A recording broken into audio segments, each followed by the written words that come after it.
किसी का सॉल्व हुआ क्या?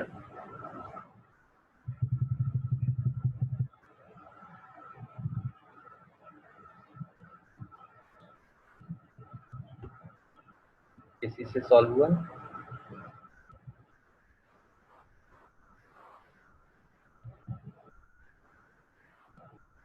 ओके ठीक है, हम देखते हैं किस तरह से हम सॉल्व करेंगे।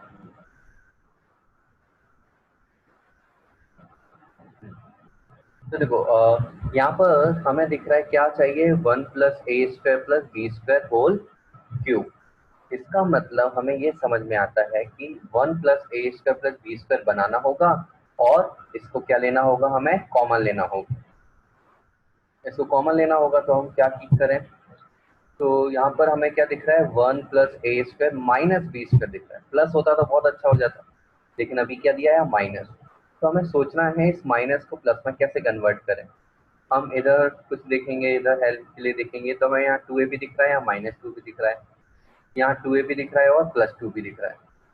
तो फिर एक चीज आती है दिमाग में कि यदि ये 2b² होता, सपोज क्या होता, 2b², और इसको हम क्या कर देते, इसमें ऐड कर देते। तो ऐड करने से क्या होगा, ये क्या बन जाता है, 1+a² + b²। यहाँ पर देखें, यदि ये यदि हम इसमें b से मल्टीप्लाई कर दें और ऐड कर दें तो ये तो बन जाएगा। इसमें क्या चेंज होगा, इसमें b से मल्टीप्लाई करेंगे तो ये बनेगा -2ab, इसको ऐड करेंगे तो ये क्या बन जाएगा, 0। अरे ये भी अच्छा बन गया। इधर देखते हैं क्या होगा, इधर यदि हम b से मल्टीप्लाई करेंगे और ऐड करेंगे तो क्या बनेगा, यहाँ b आएगा, a² और b³ ऐड करेंगे और इसको ऐड करेंगे तो देखते हैं क्या आता है, थोड़ा करके देखते हैं तो पूरी तरह से हम क्लियर हो पाएंगे कि हमारा बनेगा या नहीं। तो हम क्या अप्लाई करने वाले हैं, R1 में R1 + b टाइम्स R3, ऐसे किसी नंबर से मल्टीप्लाई करके कर सकते हैं, ऐसा हमें पता है एलिमेंट्री ऑपरेशन में। तो यहाँ से मल्टीप्लाई करके किया तो क्या हो जाएगा, 1+a² + b², इसमें b से मल्टीप्लाई करके इसमें ऐड करेंगे तो क्या हो जाएगा, 0। इसमें करके ऐड करेंगे तो क्या मिलेगा, तो -2 भी रहेगा, प्लस अंदर क्या है, b -a² b और -b², हाँ b³ हो जाएगा ये। हम एक काम करते हैं, इसको ना थोड़ा कोने में सॉल्व कर लेते हैं, जल्दी हो जाएगा। यदि ऐसा लिखा है तो ये -2b और b मिलके क्या बना देगा, -b, -a² b and -b³। -b common लेंगे तो क्या होगा, 1+a² + b²। अरे भाई अच्छा हुआ ये मिल गया, इस चीज को हम यहाँ लिख सकते हैं।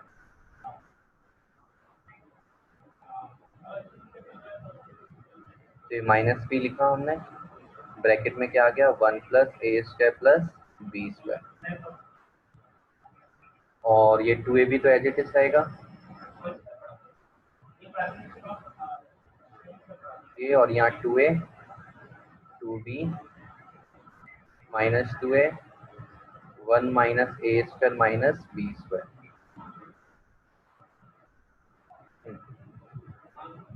नाउ अब जो R1 है वहां से हमें क्या कॉमन मिल जाएगा, taking 1+a² + b² common from R1 से हम कॉमन लेते हैं, R1 से हम जब कॉमन लेंगे तो हमें बाहर मिलेगा 1+a² + b², अंदर क्या मिलेगा, 1 2ab 2b 0 1 - a² + b² -2a -b 2a 1 - a² - b², ये हो जाएगा। अब और क्या कर सकते हैं हम, हमें दिख रहा है यहाँ से हमें a² को पॉजिटिव बनाना है, तो अब हम R3 में a से मल्टीप्लाई करके इसमें ऐड कर देते हैं। R2 में। तो जैसा ऊपर बना वैसा नीचे भी बनना चाहिए।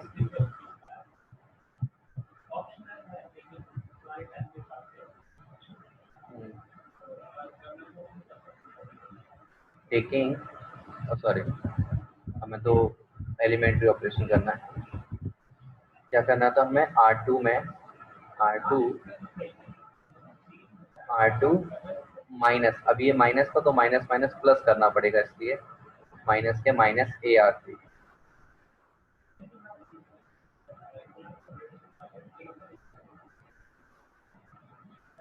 तो ये क्या हो जाएगा 1, यहाँ पर A से मल्टीप्लाई होगा तो ये 2A भी बन जाएगा और उसमें माइनस होके क्या आ जाएगा 0।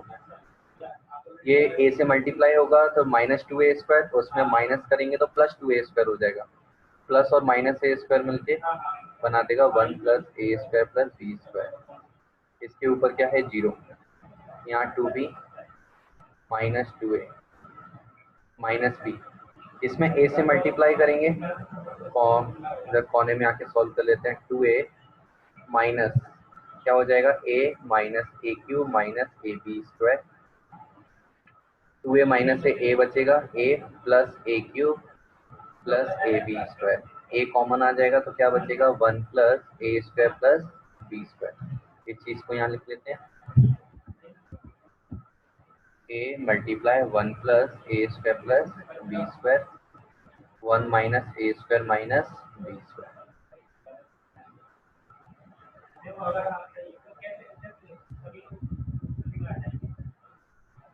अभी क्या करेंगे, हम कॉमन लेंगे। Taking 1 + A² + B² common from R2 से हम कॉमन निकाल देंगे। R2 से कॉमन आएगा तो क्या मिलेगा 1 + A² + B² whole square. 1 0 2B 0 1 -2A -B A 1 - A² - B²। ये आ जाएगा। अब क्या करना है, एक्सपांड करना ही बचा है, और कुछ तो अभी बना नहीं सकते हम, एक्सपांड कर देते हैं।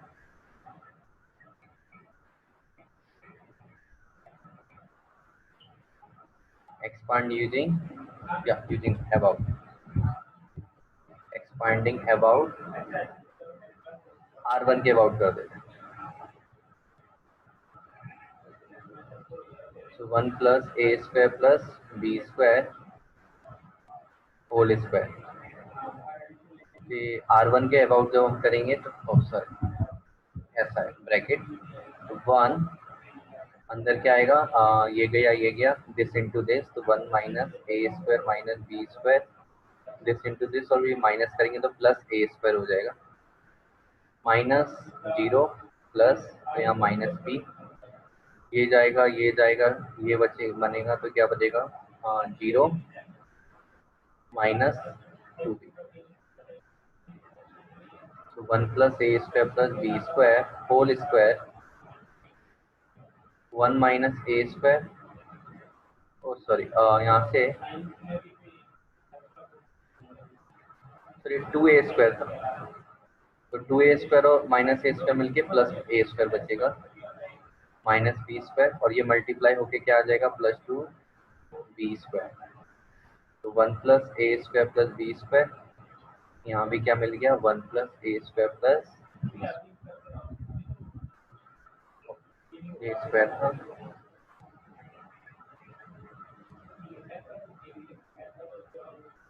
इस तरह से हैंस ये आंसर आ गया। समझ में आया हमने किस तरह से जुगाड़ लगाई बनाने के लिए।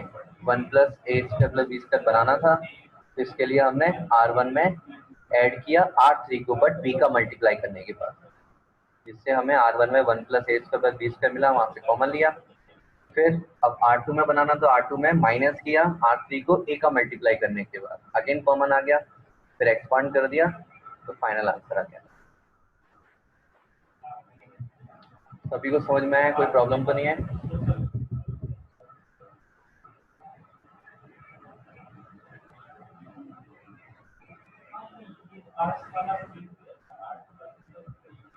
प्रॉब्लम नहीं है तो फिर एक ये लास्ट क्वेश्चन इस टॉपिक पर हम करेंगे।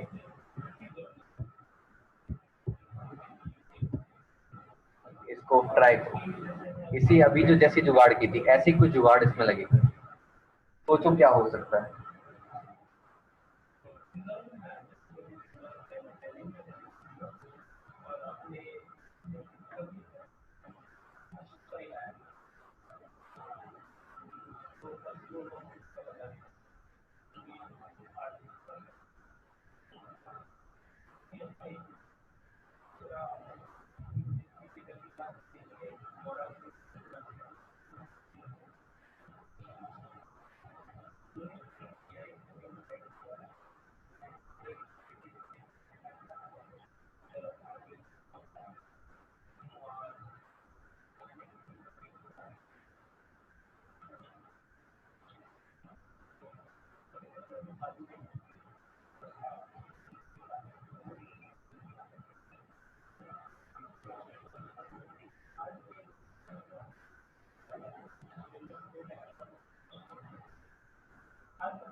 अच्छा अभी सबको समझ में आ गया?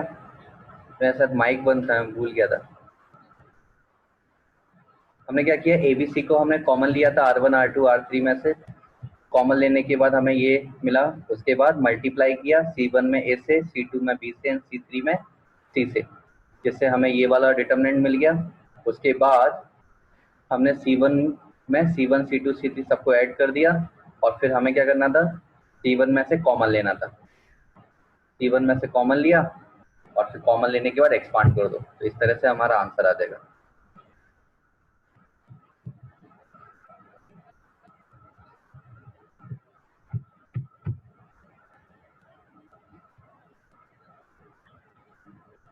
इस क्वेश्चन में किसी को कोई प्रॉब्लम?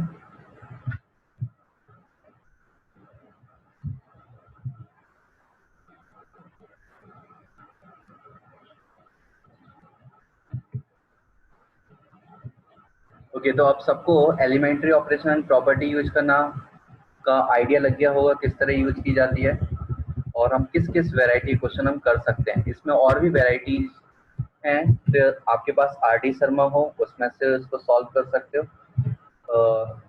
मैं आपको इसकी एक प्रैक्टिस शीट और दे दूंगा, जिससे उसमें भी अलग अलग जो क्वेश्चन होंगे उसकी भी हम प्रैक्टिस कर सकते हैं घर पर। अब नेक्स्ट जो इसमें टॉपिक आता है, ये है एरिया ऑफ ट्राइंगल निकालना।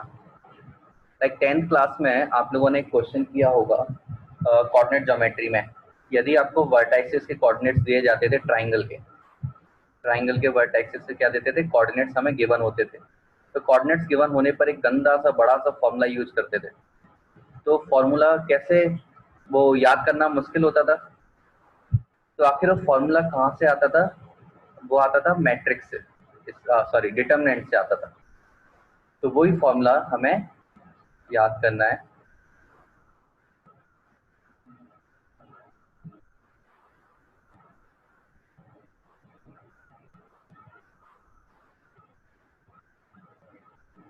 मैं आपको दिखाता हूँ फॉर्मूला।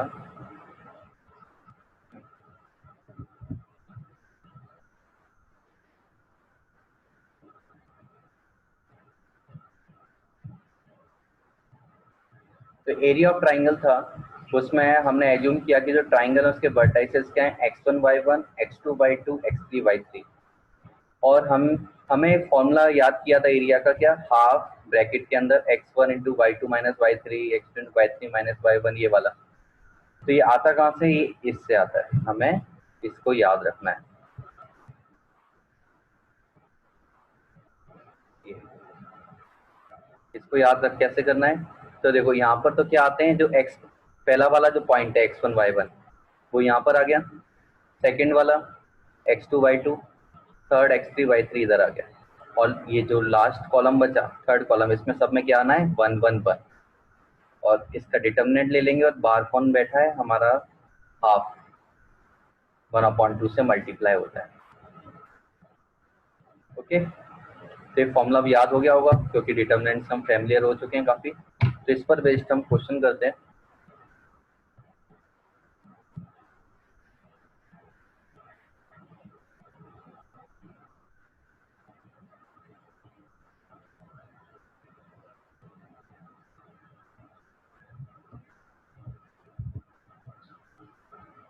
ये क्वेश्चन है, बताइए, ट्राइंगल है उसके वर्टाइसेस ये गिवन है, तो इसका एरिया कितना होगा, ये फॉर्मूला यूज करना है आपको।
आंसर आ गया, आंसर आना चाहिए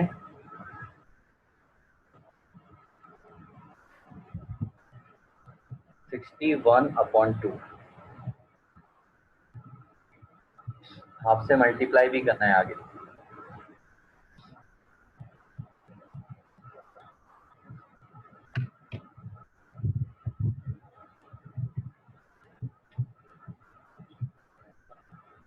ओके, सभी का आंसर आ गया।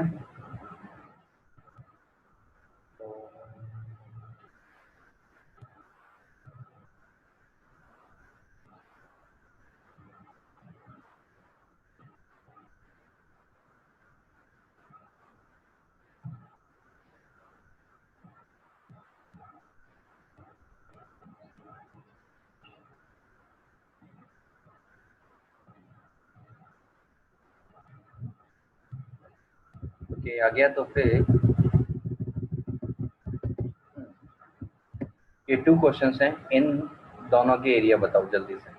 बहुत जल्दी हम कैलकुलेट कर सकते हैं डिटरमिनेंट से।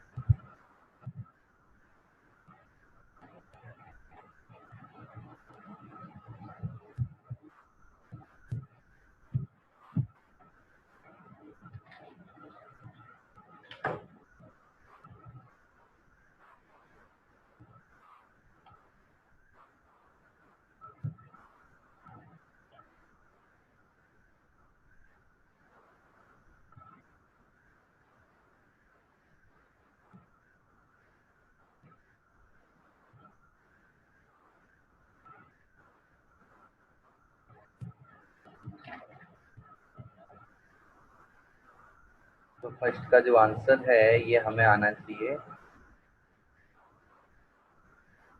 15/2।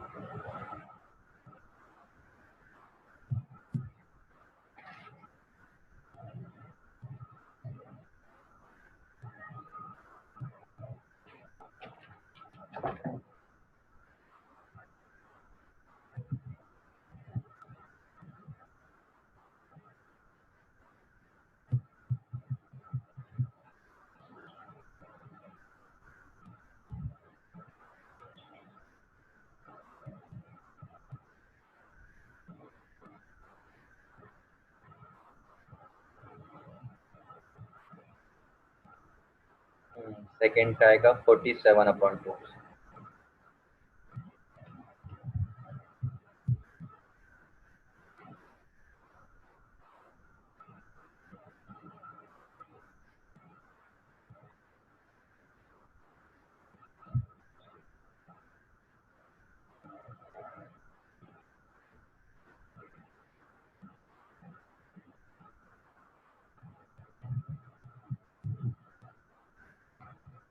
सभी के ये आंसर आ रहे हैं?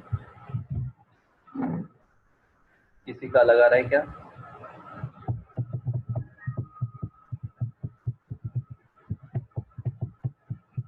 अलग आ रहा है तो फिर चेक करो, कुछ कैलकुलेशन मिस्टेक तो नहीं हुई।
किस किस के आंसर आ गए बताओ।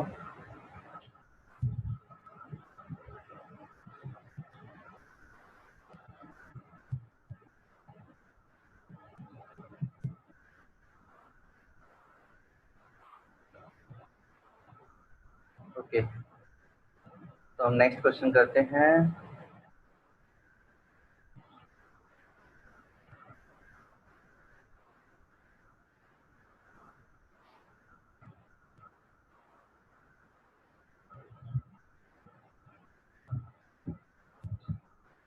ये वाला हमें प्रूव करना है कि point A B and C are collinear है।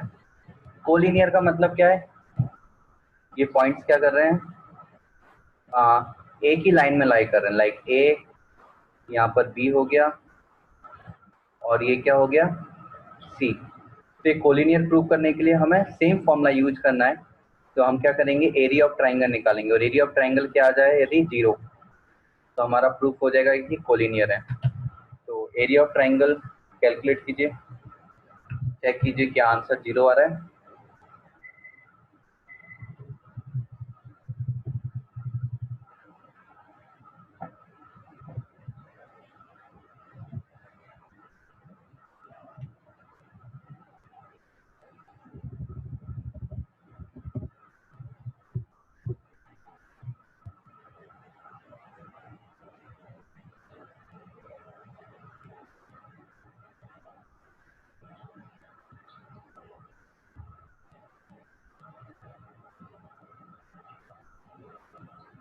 इस तरह से हमारा डिटरमिनेंट बनेगा। तो हम इसमें एक ऑपरेशन अप्लाई कर सकते हैं कि जो C1 है, C1 में C1 प्लस C2, इससे क्या फायदा होगा, क्या मिल जाएगा, ए प्लस बी प्लस सी, ए प्लस बी प्लस सी, ए प्लस बी प्लस सी, यहाँ बी प्लस सी प्लस ए और ए प्लस बी, 1 1 1। अब क्या करेंगे, ए प्लस बी प्लस सी कॉमन ले लेंगे, कहाँ से, C1 में से। जैसे ही कॉमन लेंगे तो C1 में क्या बचेगा, हाफ, यहाँ पर ए प्लस बी प्लस सी, 1 1 1, बी प्लस सी प्लस ए और ए प्लस बी, 1 1 1। और हमें पता है अकॉर्डिंग टू प्रॉपर्टी, जब भी टू रो या टू कॉलम क्या होते हैं, आइडेंटिकल, तो उस डिटरमिनेंट का आंसर कितना आता है, 0। इसलिए फाइनली कितना हो गया, 0। जैसे ही 0 आया तो हम बोल देंगे yes, A B C 3 points are क्या है, कोलिनियर।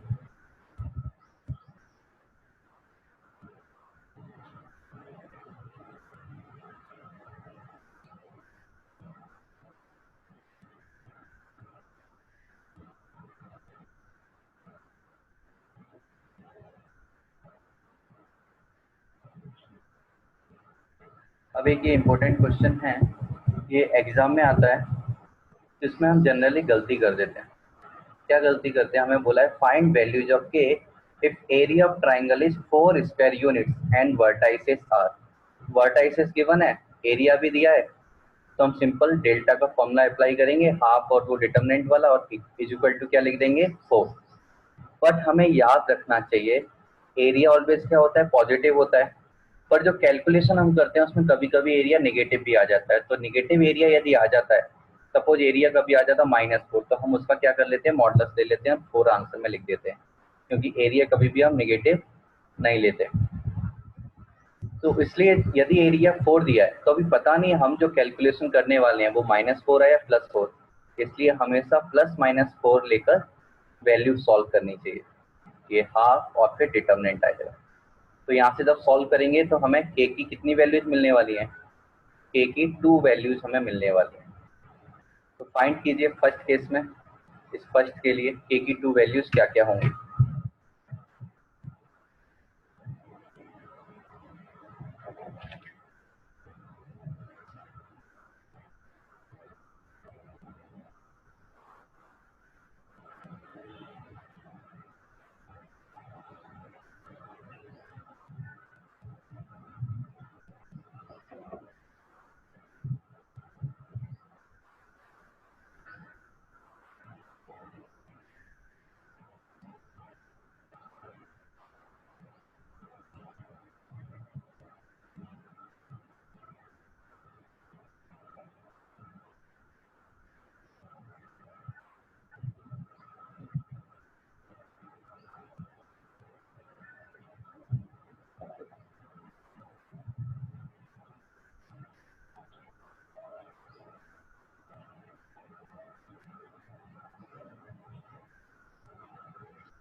यहाँ जो आंसर आएगा ये आएगी के फर्स्ट केस में 0 एंड 8, ये आंसर आने चाहिए।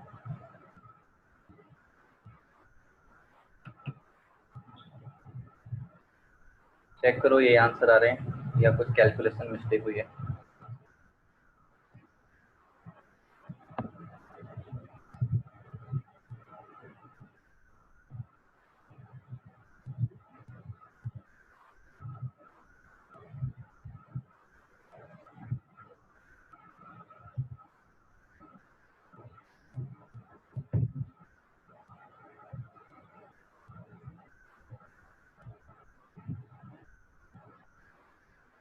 हाँ सौरभ, कोई प्रॉब्लम है, कुछ बोलना चाहते हो?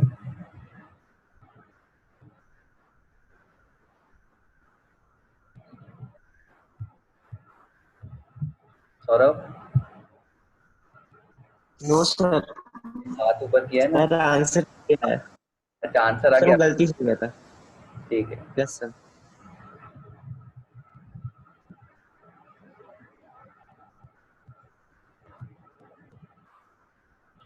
ओके, सेकंड वाला बाद में आप लोग सॉल्व कर लेना।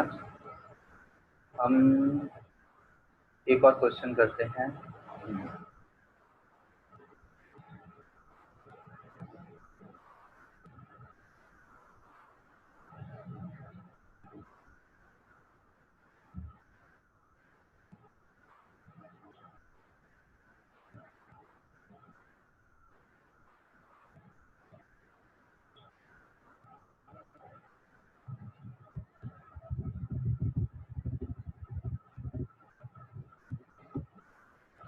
हाँ ये क्वेश्चन है, हमें बोला है find equation of line joining 1,2 and 3,6 using determinant. इस लाइन की हमें इक्वेशन फाइंड करनी है। इसके लिए हम क्या करेंगे, एक फिगर बनाते हैं, उससे हमें समझ में आएगा। लाइन, इसके पॉइंट ले लिए ए, बी एंड सी। तो ए और बी तो क्या है हमारे 1,2 दे दिए, 3,6। तो 11th में हमने इक्वेशन ऑफ लाइन लिखना सीखा था, वो फॉर्मूला था y माइनस Y one is equal to M into X minus X one. पर हमें बोला है कौन सा यूज करना है, डिटर्मिनेंट को यूज करना है। तो हम क्या कर लेते हैं, एक और नया पॉइंट एज्यूम कर लेते हैं और इस पॉइंट को बोल देते हैं x, y।